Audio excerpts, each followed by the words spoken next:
Պարոն Սաֆարյան, դուք լսեցիք իշխանության վերահսկողության ներքո գտնվող լրատվամիջոցների կողմից տարածված ձայնագրությունը, որտեղ Նաթան Սրբազանը եւ կաթողիկոսի նախկին գավազանակիրը քննարկում էին մի իրավիճակ, երբ ըստ գավազանակրի, նախկին գավազանակրի կաթողիկոսը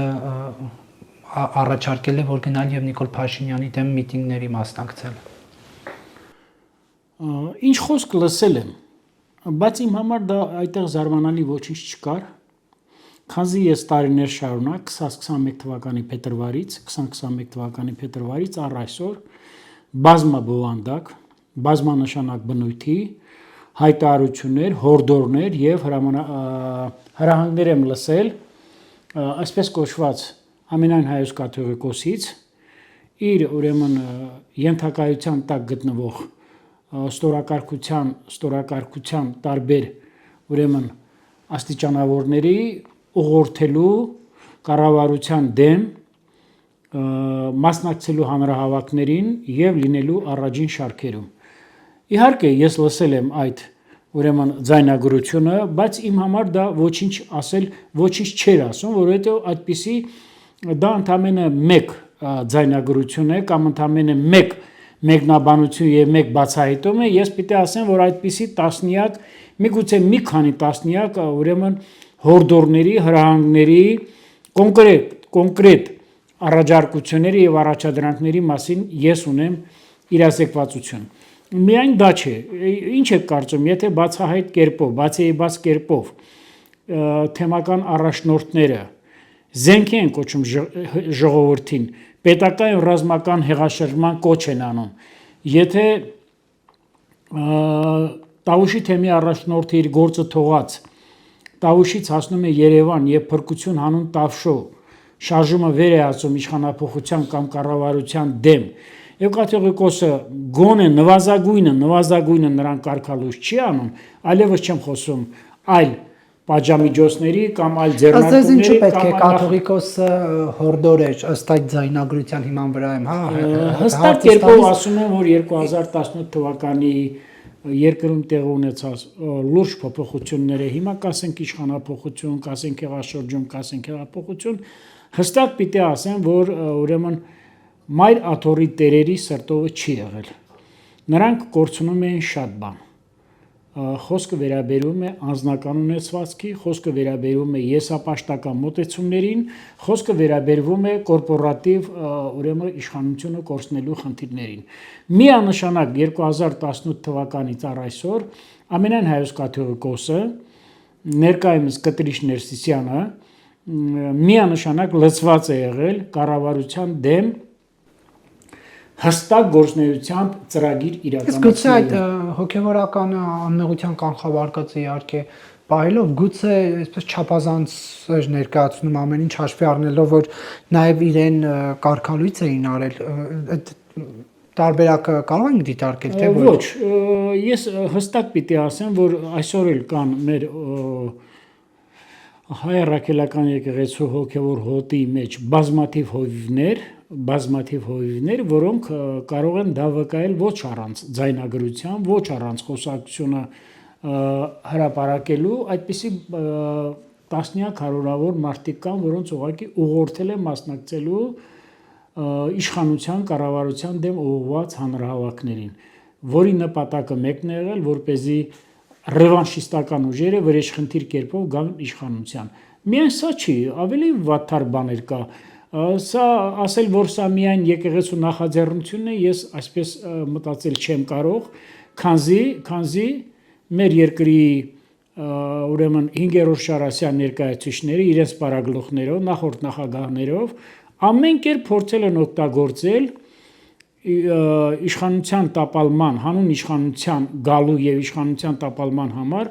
ամեն կերպ փորձել են օգտագործել այնպիսի ուժեր, որոնք կարող են մեր ժողովրդի մեջ, հանրության մեջ առաջ բերել անվստահություն կառավարության դեմ, անվստահություն իշխող քաղաքական ուժի դեմ, դա սկսվեց 2021 թվականի փետրվարյան փրկության շարժման օրերին, դա լուրջ թափ առավ 2021 թվականի համապետական ընտրությունների նախօրյակին, դա լուրջ թափառավ 2022 թվականի ապրիլին Ազատության հրապարակում, երբ որ Արտուր Վանոցյանը սկսել էր նստացույց, լուրջ թափառավ հատկապես 2023 թվականի սեպտեմբերին, երբ որ Արցախը ենթարկվեց բռնագաղթի, ցեղասպանության, սպիտակ գենոցիդի եւ բոլոր ուրեմն սրբությունները կողքրտելով, բոլոր սրբությունները ոտնահարելով, փորձում են ամեն կերպ հասնել իշխանափոխության։ Ես նաեւ մի առիթով ասել եմ, որ հերթը հասնելու է, հազար ներողություն եմ խնդրում, մեր ուրեմն որդեկորուս մայրերին բերելու հանրահավաքի, օրորոցի երեխաներին հանելով եւ բերելով նրանց ճիճը լսեցնել տալով եւ ուրեմն երրաբլուրում հուղարկավորված մեր բազմահազար հերոսների, ծնողներին եւ նույնիսկ նրանց դիակներին։ Նրանք այս իշխանության հասնելու համար նրանց մոլուցքը, իշխանատենչությունը, power of sociable-ը, անպայման insociable-ը, մոլուցքը, անկշտում մոլուցքը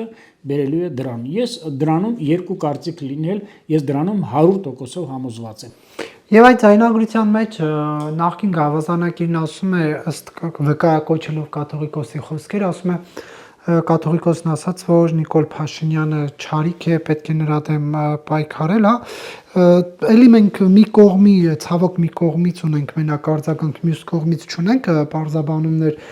բայց արդյոք կաթողիկոսը նման կերպ կարտահայտվեր, որովհետև ինչպես կարող է հոգևոր առաջնորդը ամենայն հայոց կաթողիկոսը անկախ նրանից թե ով է դիմացինը անվանել չարիք։ Ինքս հակված չեմ նրան, որ կարող է այդ ձայնագրությունը լինի Սարքովի, ինչպես են ասում, մոնտաժված, հա։ Ես հակված չեմ դրան, վերջին հաշվով այդ աստիճանում չի կարող այդպիսի բան լինել։ Երկրորդը, վերջերս մի քանի fake, ուրեմն սայթերով նայում եմ այդ ոնց է կոչում այդ podcast-երը, հա, տեսնում եմ Վանեցյանն է հարցարուժ տալիս, ասում է, եթե Նիկոլին ձերբակալ էի, Դավթյան Արտուրը, գիտեք, մարդիկ չեն իմացել որտեղ են գտնվել։ Մարդը լինելով երկրի ազգային անվտանգության ծառայության ղեկավարը չի իմացել որտեղ է գտնվել։ Մարդը օրենքը թողած, կանչել է գործարարներին, գնացել է Իտալիա, հայտնի փեսայի հետևից, որ պիտի բերես պետությանը այսքան փող մոծես։ Այնինչ մենք ունենք ընդամենը մեկ ճանապարհ, դա օրինականության ճանապարհն է, թալանվածը բյուջե վերադարձնելու, դա եթե երկրի ցանկացած պետական գործիչ, դա կլինի կառավարության ղեկավարը, թե ով կարգ է խախտել, նա ամենայն խստությամբ պիտի պատասխան տա օրենքի առջև։ Եթե նա հիմա ակլորանում է ազգային անվտանգության ծառայության նախկին տնօրենը, հարց են տալիս նայել, ժպտում է եւ լավ է զգում իրեն։ Եթե ասում է դուք վարչապետին ձերբակալ եք եւ այլ, դուք պատկերացնում եք մենք ինչ աստիճանի, ինչ ստորության ենք հասել։ Ճիշտն ասած Նարեկ ջան, ես վերջերս մի 10 օր առաջ փորձում էի մի քիչ ասես կրավորական դիրք գրավերի մեր քաղաքական գործընթացների հանդեպ, սակայն ես տեսնելով այս մեր ձևով շարժումը, տեսնելով այս ընտրազանգվածը, տեսնելով ընտրազանգվածի արչևից քայլող մարդկանց, տեսնելով դրանց մառուտները, դունչերը, դեմքերը, ես իմ արչև խնդիր դրեցի, որ ոչ, ես անվարան պիտի կանգնեմ մեր ժողովրդի շահերի, մեր պիտի ներկայացնեմ մեր ժողովրդի շահերը, ես անվարան կերպով պիտի կանխեմ պետականության կործանումը 5-րդ եւ 6-րդ Շարասյան սրբապիղծ մարդկանց ուրեմն քայքայիչ գործնեության արչևը դեմ առնելու համար։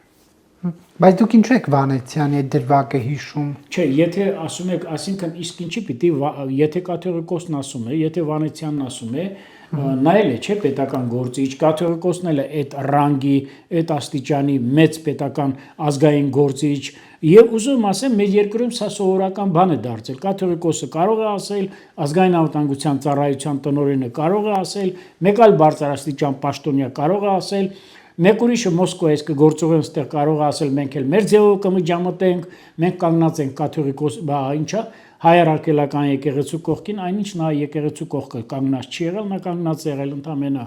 այսպես կոչված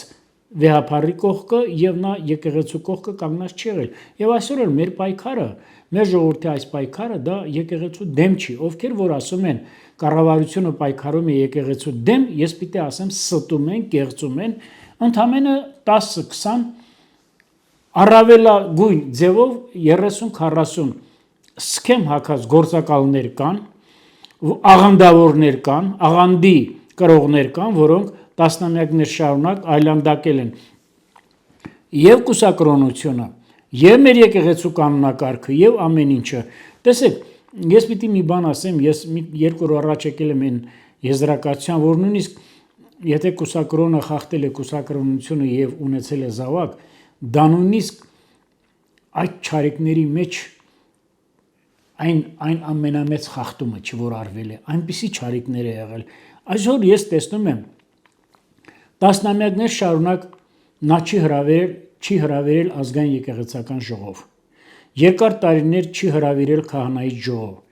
Չի հրավիրել։ Ոնց չի հրավիրել։ Ազգային եկեղեցական ժողով։ Քահանայի ժողով, քահանայից, այո, քահանայի ժողովի անցկացման ժամանակ ձերբակալեցին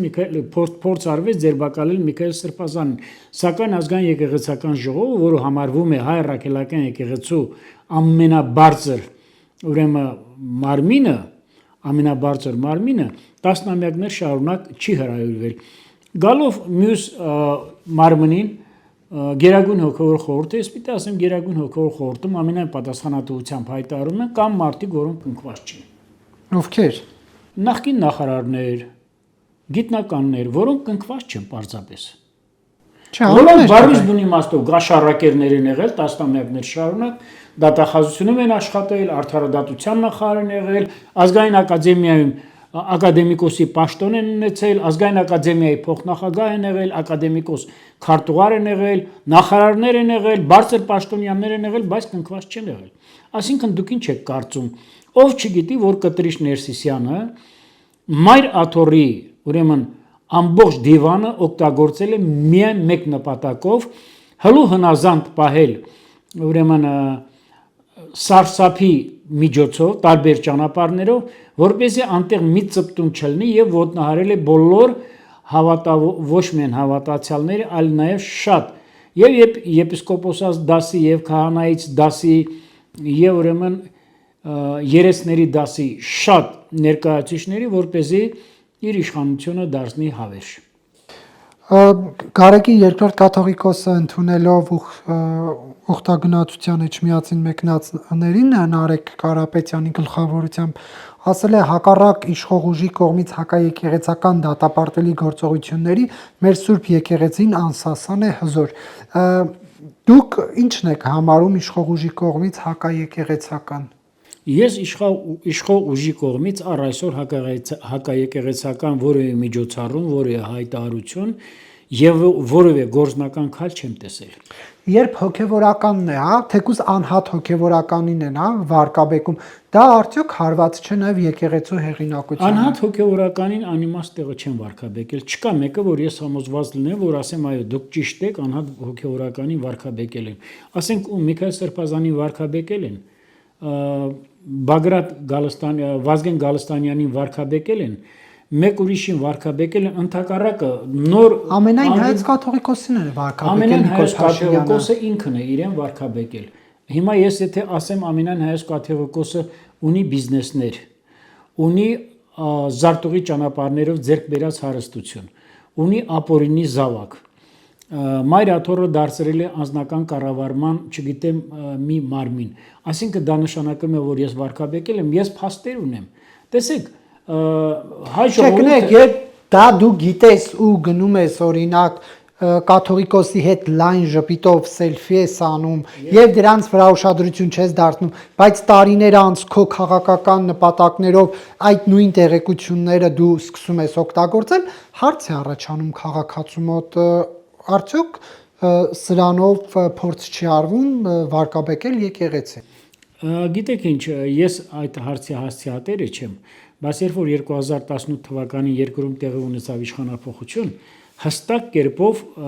առաջին քայլերից մեկը պիտի լիներ մայր աթոռը մաքրել, ուրեմն ապօրինի կերպով զավթած բարձրաստիճան հոգևորականներից։ Ասել, որ ինչու է այս արել, ինչու է այն արել, միգուցե փորձել է ամեն կերպով ուրեմն դրսևորել իր լոյալությունը, խաղաղ ուրեմն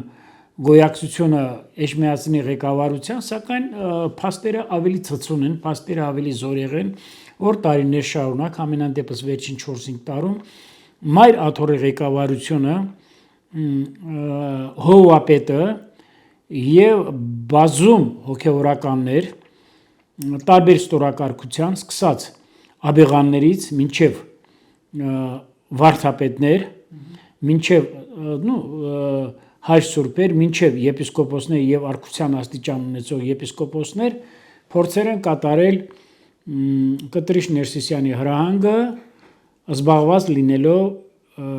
իշխանապետականությունը կործանելու խնդիրներով։ Գաղտնիք չէ, որ երկրորդ նախագահ հրապարակային կերպով մի քանի տարի առաջ, կարծեմ 2 թե 3 տարի առաջ ասել է, որ եթե տեսնում ենք, որ շարժումը իշխանության դեմ ուղղված եւ կառավարությանը գահանկեց անելու հրաժարական տալու շարժումը չի հաջողում, ապա մենք պիտի ընտրենք այնպիսի մեկին, օրինակ ասենք մայր աթոռի բարձրաստիճան հոգևորականներից մեկին, որը պետք է ղեկավարի շարժումը։ Դա ակնհայտ կերպով դա երևում է։ Ինքը եկեղեցին, հայ ժողովուրդը, ես պիտի ասեմ, մենք ունենք 4 նվիրապետություններ։ Հայ առաքելական Սուրբ եկեղեցին ունի 4 նվիրապետություններ։ Պոլսո հայոց պատրիարքարանը, Երուսաղեմի հայոց պատրիարքարանը, Կիլիկիո աթոռը, Անտիլիասի կաթողիկոսությունը եւ մայր աթոռ Սուրբ Էջմիածինը, հայ առաքելական եկեղեցի։ Հիմա ես ասում եմ, ինքը իր ներսում հայ առաքելական եկեղեցի միաբան չէ։ Կան տասնյակ, կան հարյուրավոր չլուծված խնդիրներ, ոչ միայն մայր, այլ հայ առաքելական եկեղեցու ներսում։ Առավել ևս մենք ունենք նաև հարանվանություններ, հայ կաթոլիկ եկեղեցին եւ նաև հայ բողոքական կամ ավետարանչական եկեղեցին եվանգելիստական, որոնք ես պիտի ասեմ զբաղված են պետականության հետ լուրջ խնդիրներ լուծելու խնդիրներով, պետականության կողքը լինելու խնդիրներով։ Այլևս չեմ խոսում նրա մասին, որ նմանատիպ գործունեություն է ծավալում եւ Միացյալ Նահանգների հայ ավետարանչական ընկերությունը, Ֆրանսիայի այլևս շատ ընկերություններ, այլևս չեմ խոսում Միխիթարյան միաբանությունը իր հայագիտական, կրոնական, եկեղեցական հետազոտություններով։ Նիկոլ Փաշինյանի այդ մոտեցումը մի քանի տարի առաջ կաթողիկոսի հետ նկարվել եւ հիմա դառնցնել կաթողիկոսին իշ թիվ 1 թշնամին։ Դուք ինչպես եք սա մեկնաբանում, ինչու մենք ունենք նույն մարդու կողմից երկու տարբեր վերաբերմունք։ Ես կարող եմ հարցով դիմել, Նարեկ ջան, ինչ է նշանակում 2008 թվականին Լևոն Տեր-Պետրոսյանի հետ լինել նույն թիմում, հետագայում դառնալ գրեթե թշնամիներ, ունենալ հակոտնյա վերաբերմունք, հակասություններ։ Կյանքը շատ հաճախ կյանքը ինքն է պարտադրում խաղի կանոնները։ Ես միանշանակ սա բացատրում եմ մեկ պատճառով, որ Գարեգին II ներքաշված է հակակառավարական գործողությունների, հակակառավարական ծրագրերի այն է, օր առաջ տապալելու օրինական ընտրված իշխանությունը։ Այլ պատճառաբանություն ես չունեմ, եթե այդպիսի բան չունենար Գարեգին II, նա չէր մեկնի Բելարուս մի ինչ-որ երկրորդական կարգի ուրեմն կրոնական հաստատության, ինչ-որ մատուրի օրհնման կամ հիմնարկեքի։ Առավել ևս ես դա համարում եմ ուրեմն ամենամեծ դավաճանությունը մեր պետության հանդեպ, որովհետև եթե կառավարության ղեկավարը, պետության ղեկավարը ասում է, մինչև Բելարուսում չփոխվի ղեկավարություն, որի ղեկավարը անձամբ է ցինիկ կերպով հայտարարում, որ մենք մասնակցեցինք Ղարաբաղի հայաթափմանը կամ Ղարաբաղը Ադրբեջանի վերադառնալու համար եւ այսքանից հետո նա համարձակություն է ունենում հրամարելու կառավարության ղեկավարի խոսքը, ուրեմն ես պիտի առանց վարանելու ասեմ, օր առաջ Կտրիշ Ներսիսյանը պետք է լքի մայրաթոռը։ Առավել եւս Կտրիշ Ներսիսյանին ես չեմ համարում կրոնավոր, Կտրիշ Ներսիսյանին ես չեմ համարում կուսակրոն, ուրեմն բարձրաստիճան հոգևորական, նա ինքը իրեն դուրս է դրել մայրաթոռից։ Իր պահվածքը։ Դա եկեղեցի էր, մատուր չէր, հայ առաքելական Համենայն դեպս այդքան մի մեծ եկեղեցի չէր, ես ներողություն եմ խնդրում, միգուցե այդպես, բայց համենայն դեպս նրա այդ արարքը ես համարում եմ դավաճանություն, ես համարում եմ թիկունքից արված Հայաստանի կառավարությանը։ Նարեկ Կարապետյանն ասում է, որ Նիկոլ Փաշինյանին եւ ՔՊ-ին ընդդիմություն ենք դարձնելու երկրորդ անգամ, ինչ եք կարծում, կհաջողվի նրանց մոտ, հատկապես որ հայտնի դարձավ, որ հենց մեր ձևովը դառնա կուսակցություն, այն ղեկավարելու է Սամվել Կարապետյանը։ Միանշանակ ասում եմ, որ ոչ։ Եթե պետքա մեկնաբանեմ, եթե պետքա բացատրեմ։ Երեք ուշով հետևում էի տարբեր լրատվամիջոցներով հանրահավաքի մասնակիցների ուրեմն պատկանելությանը ասեմ, դեմքերին ասեմ, շատերին ասեմ, հարցազրույցներին ասեմ, եւ եթե ասում են 7400-ից 8000 կամ 9000 կամ անգամ եթե դա լինի 10000 մարդ որպես հանրահավաքի մասնակից, ես պիտի մի փոքր փակագիծ բացեմ, դրանցից մի քանի հազարը ոստիկաններ են, մի քանի հազարը ցավոք սրտի դժբախտաբար իմ հայրենիքը բռնագաղթի հետևանքով թողած արցախցիներ են, ավտոբուսներով Ռուսաստանից ահագին մարդիկ են եկել եւ ընդամենը մի 500-ից 1000 մարդ, որոնք նույն պատկերը կարող եք միշտ տեսնել, նույն պատկերը միշտ կարող եք տեսնել, բավական է միայն այդ պատկերներին տեսնել, որ ասեն, որ Նիկոլ Փաշինյանին վերընտրվելու համար շատ քիչ բան է մնացել։ Տեսեք, ցույց են տալիս վարչապետի թեկնածուներ, 5-րդ ոնց է կոչում պատիվ ունեմը։ Գիտեք, այդ մարդուն, որ արդեն մեր ժողովուրդը տեսնում է, արդեն բավական է, որպես էլ Նիկոլը կառավարության ղեկավարը Քարոզչյանի Մասիսի քաղաքապետին։ Ասենք մեկ ուրիշին առաջարկում են Էդմոն Մարուքյանի երկու падգամավորներ առաջարկեցին Էդմոն Մարուքյանի թեկնածությունը որպես կառավարության ղեկավար։ Նարեկ, ուղղակի ուզում եմ հարցնեմ, այդ մարդիկ ինչ են մտածում, կարելի է այդքան հեռու մնալ, լինել падգամավոր եւ այդքան հեռու մնալ քաղաքական գործընթացներից եւ չունենալ ամենատարրական քաղաքական հոտառությունը։ Մարդիկ, երբ որ ոչ թե ճամբարափոխներ են, մարդիկ ոչ թե կուսակցություններ փոխողներ են, այլ մարդիկ գրպան փոխողներ են։ Հիմա էլ տեսնում ես քաղաքական ուժ։ Գնացել Գագիկ Ծառուկյանի հետևից, մեկ ուրիշը գնացել է մեկ ուրիշի հետևից։ Հիմա նշмарվում է ընդդիմության, այսպես կոչված, քանի որ Հայաստանում չկա ընդդիմություն, ես ասեմ, որտեղ ընդդիմությունը դա շատ մեծ որակ է, շատ մեծ ձեռքբերում է եւ պետության համար եւ հանրության համար, կան ճամբարափոխներ, եւ ես պիտի ասեմ, որ դա ուրեմն Նարեկ Կարապետյանին կամ իր հորեղբորը, հա, դա չի հաջողվելու, որովհետև այսօր էլ էջմիածնում աչքի թեթև ուրեմն զարնեցի, տեսա, որ ասում են մեր ձևով շարժումը շատ բան արել մեր եկեղեցու համար, մեր ժողովրդի համար։ Ես չգիտեմ, մեր ձևով շարժումը մի ամիս առաջ է, չէ՞ կարծեմ ստեղծվել, թե մի 20 օր առաջ։ Այդքան ժամանակում ինչ պիտի հասցնի, որ շատ բան անի մեր ժողովրդի համար կամ մեր եկեղեցու համար։ Կանդրադառնանք դրան, պարոն Սաֆարյան։ Ես ընդամենը երկու նախադասություն ասեմ, ուրեմն կառավարությունը եկեղեցու դեմ պայքար չի ծավալել, չի սկսել։ Կառավարությունը հայ եկեղեցու դեմ։ Մենք ուրիշ բանից ենք խոսում, ընդդիմություն կարողանալու են դարձնել Նիկոլ Փաշինյանին։ Ոչ։ Դուք ասում եք Ռուսաստանից մարդիկ են բերել ավտոբուսներով, դա մի քիչ այնց բան հայտարարություն է, ուշագրավ, հատկապես հաշվի առնելով Կարապետյանների կապերը Ռուսաստանի հետ, բայց նման հայտարարություն անելու համար պետք է հիմքեր, փաստեր, ապացույցներ։ Ինչքան պետք է հիմքեր ունեմ, ինչքան պետք է փաստեր ունեմ, այո։ Քանի ավտոբուս է եկել։ Ասենք առնվազն մի նվազագույնը 1500 հոգի։ Դա ամենակիչն եմ ես ասում։ Եվ նույնիսկ եկածների մի մասը հանրահավաքին չի մասնակցել, որովհետև այդ ընտրազանգված հանրահավաքի մասնակիցներին եւ տեսնում եմ այդ զանգվածը, հանրահավաքի զանգվածը, ես տեսնում եմ, որ ովքեր են այդտեղ մասնակցում։ Բայց դուք օրինակ ինչ ապացույցներ ունեք, որ իրենք ավտոբուսներով 1500 հոգու բերել են։ Իսկ ինչպես կարող է ես ստեմ, երբ որ ես այդ բաները կարող եմ իմանալ առաջին աղբյուրից։ Դա կարող եմ իմանալ եւ Բագրատաշենի մաքսակետից, դա կարող եմ իմանալ եւ Զվարթնոց օդանավակայանից, դա կարող նույնիսկ տաքսու վարորդներից ես կարող եմ ունենալ։ Ուղղակի ավտոբուսով Զվարթնոց օդանավակայան ո՞նց էին գալու։ Դե Զվարթնոց օդանավակայանից էլ տաքսիներով կգան, իսկ Բագրատաշենի եւ Գոգավանի եւ Բավրայի մաքսակետերով կգան ավտոբուսներով, ինչ է եղել։ Կամ ինչ է կարծում Նարեկ, ես ինչպես կարող եմ ստեմ այնել այդպիսի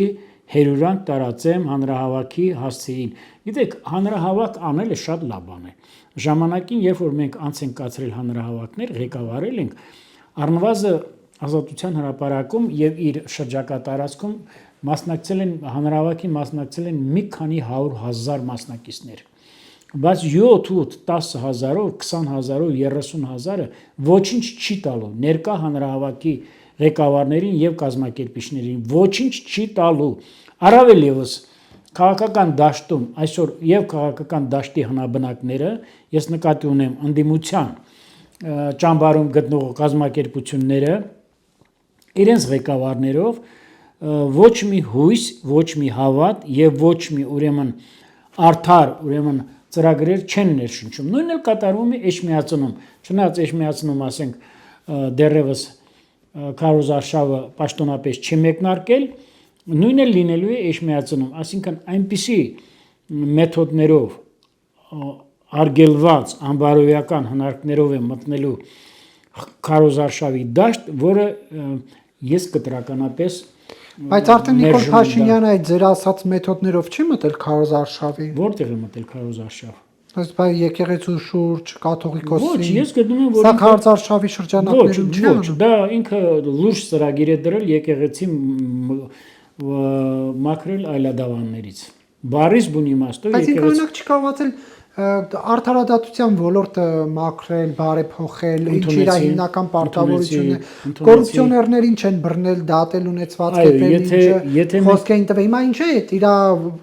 պաշտոնից բխող ինչ որ գործընթացներ թողել եւ մտել լրիվ այլ դաշտ, որի հետ ինքը կապ չունի, մյուսների նման մի բոմ վառելու լիազորություն ունի Նիկոլ Փաշինյանը եկեղեցում, ինչպես մնացածս։ Համաձայն եմ ամբողջովին։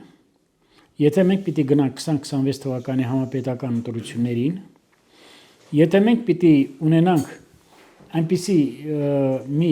հաշվետվություն կառավարության կողմից կսկտուր, կիսատ պռատ, ապա ես համոզված եմ, որ մեր ժողովուրդը այդ քաղաքական ուժին ձայն չի տալու։ Խնդիրը վերաբերվում է ուրեմն հակակոռուպցիոն պայքարին, անհետևողական, խնդիրը վերաբերվում է սոցիալական արդարության անհետևողական, խնդիրը վերաբերվում է ուրեմն օրենսդիր գործունեությանը անհետևողական, տեսանք նաև երկու պատերազմների հետ կապված քննիչ հանձնաժողովի վերաբերյալ ինչպիսի կարծիք կար եւ ուղարկվեց արխիվ, խնդիրը վերաբերվում է նաև ուրեմն արդարադատության մարմինների, ուժային մարմինների անհետևողական գործողություններին, որը նաև բերում է երկրում սպանություններ, հանցագործությունների թվի աճ եւ այլ։ Ընդ որում Նարեկ, ես քեզ մի 10 անգամ ասել եմ, հիշում եք ասել եմ Նարեկ ջան, պետությունը պիտի կայանա։ Այսօր մենք դարձյալ վարչապետը Մահակը վերցել է ձեռքը եւ ինքը ուզում է իր խիստ կարգապահությամբ կարգի բերի ամեն ինչ, այդպես չի լինելու։ Պետությունը պիտի կայանա։ Անցյալ շաբաթ մեր հարցազրույցի, երբ որ եկել եք ինձ հարցազրույց վերցրել, ես ասացի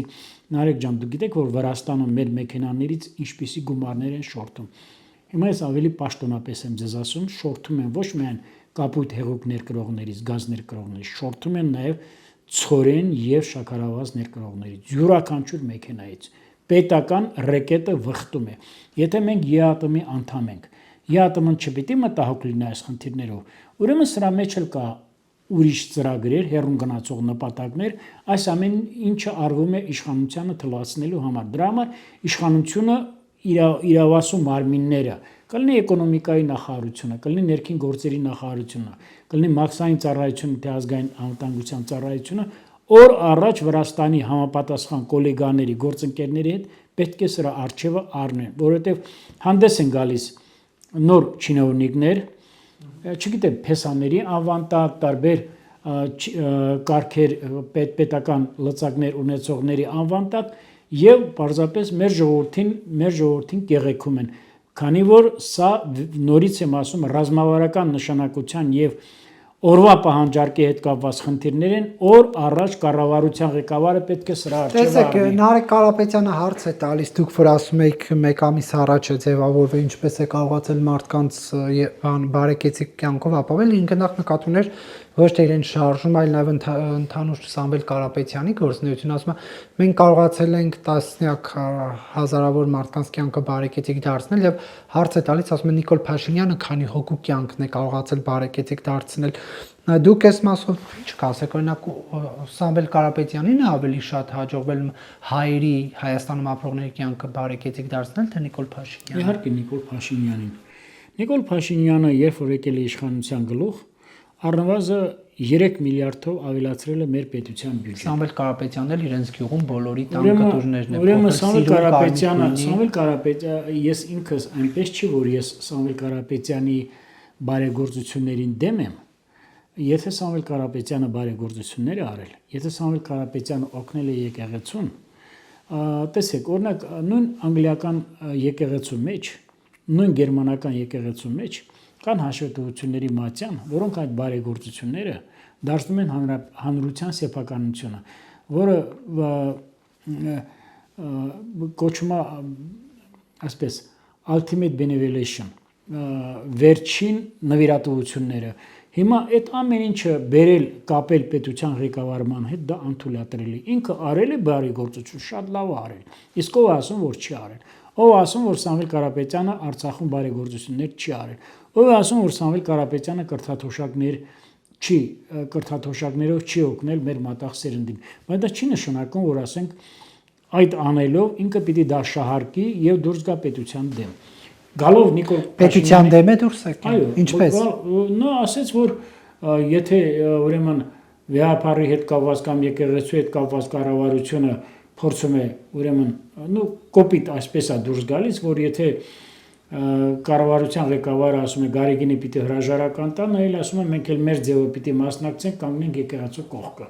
Նախ դա հայավարի ձևն էր։ Ինչպես։ Հայավարի ձև։ Ես ցավոք սրտի այդ ձևը ինձ խորթ է, ես չեմ կարողանում պատկերացնել։ Օրինակ ինչ հասկացաք, երբ որ եղբոր տղան ասեց հայավարի, դուք ինչ հասկացաք։ Ես գիտեք, Նարեկ, ես այդքան ցածր չեմ կարող իջնեմ, ես չեմ կարող դրանք մեկնաբանեմ։ Ես այդքան ցածր չեմ կարող իջնել։ Ես ընդհանրապես կարող եմ ասել, որ մենք պատմության մեջ ունեցել ենք մեծ բարեգործներ,